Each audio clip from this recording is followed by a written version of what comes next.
With school right around the corner, so are the back-to-school jitters. And for your kids, sometimes those jitters are more than just nerves. Instead, they can extend to social anxiety and even panic. And as parents, we don't always know how to help, but my next guest does. Studio 5 relationship contributor Dr. Matt Townsend joins me with ways we can help minimize our child's back-to-school fears. And we've just been sitting here during the commercial break swapping stories. Yeah. You got nervous a little bit. Oh, I used to get, in fact, every Sunday I'd get nervous for Monday.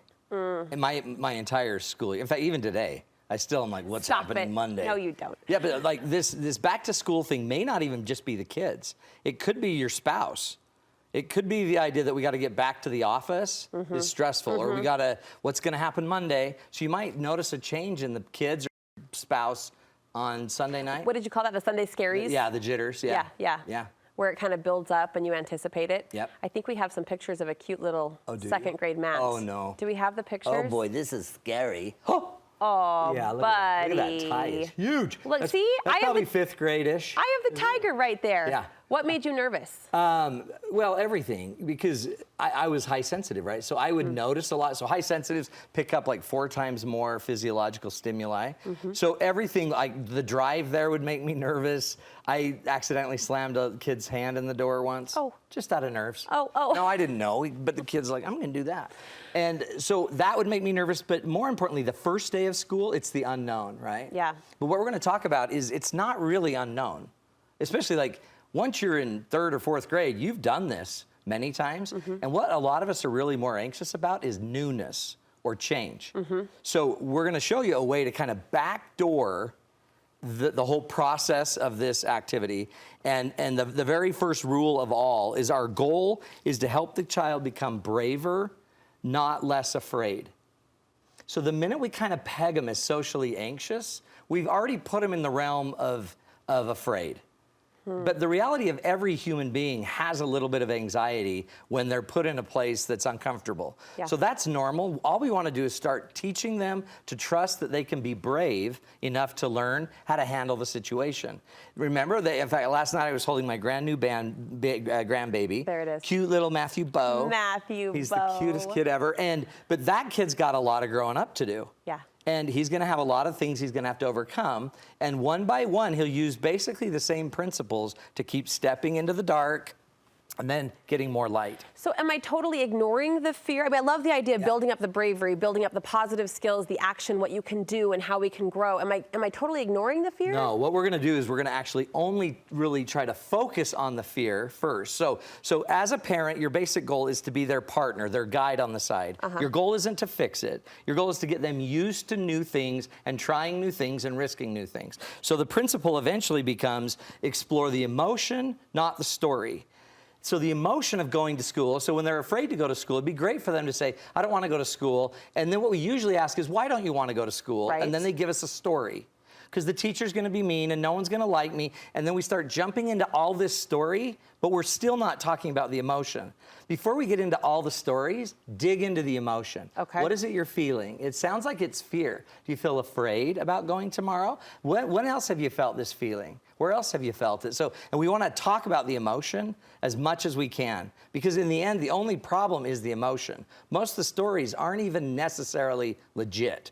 They're just the things they hang to validate the emotion. So we're going to get in there, and I'd love to get their words. I'm not afraid. I'm just nervous. Okay, so you're nervous about it. Tell me what you're noticing you feel inside. Where does the nervousness hit you?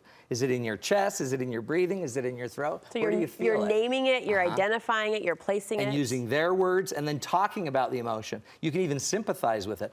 I felt nervous before too. Do you remember when I had to talk the other day in church? I felt that nerve that I think you're feeling. It made me feel so nervous. Or I remember when I was your age, I felt nervous because this happened. Or I had to stay with my grandparents. That made me feel nervous for a while. So sympathize with it. But notice, we're just talking about the emotion. We're not getting deeply into their stories yet. Which that's so wise. It's so easy as a parent to as you want to draw them out and you want them to talk about it, Yeah. I can see the stories start to pool a little bit. They totally pool. And the stories focus out. And they're not probably accurate. Yeah. Because they don't know if the teacher's going to like him. Yeah. He has no idea. He may know the other teacher he thought didn't, but I'm going to bet even that story wasn't accurate. So we do this with our relationships too. When it gets too tense and the emotion's tense, we just start throwing out stories and it creates a lot of smoke in the room. So don't take the bait on the story yet. Just understand the emotion, get their words, talk about it from their perspective. I love that so much. You want us to go back and up to move forward. Yeah, it's a weird thing. A lot of times when we get into the emotion, we go back and then we go down into negative emotion where we felt it before. Okay. I don't want you to go keep exploring where they felt the negative emotion. What would be powerful is where did they feel the emotion? Think of a story. Last year when we started school, do you remember we felt the same way? Do you remember we had to go into Mrs. Jones' class and I went in with you a couple times? Do you remember that? Was that the same kind of feeling? That's me going back. Now what I'm setting up for though is they eventually lifted it and came out of it. Now how did you last year, do you remember we felt these nerves? How did you overcome those nerves last year? And now we can go back to where it worked and start talking about where it worked and see if we can't bring that forward. Don't just go back where it's negative. That's where a lot of us go, and then we're trying to talk somebody out of a pit instead of going back to where it existed. Smart. And then we're going to start to figure out where it worked.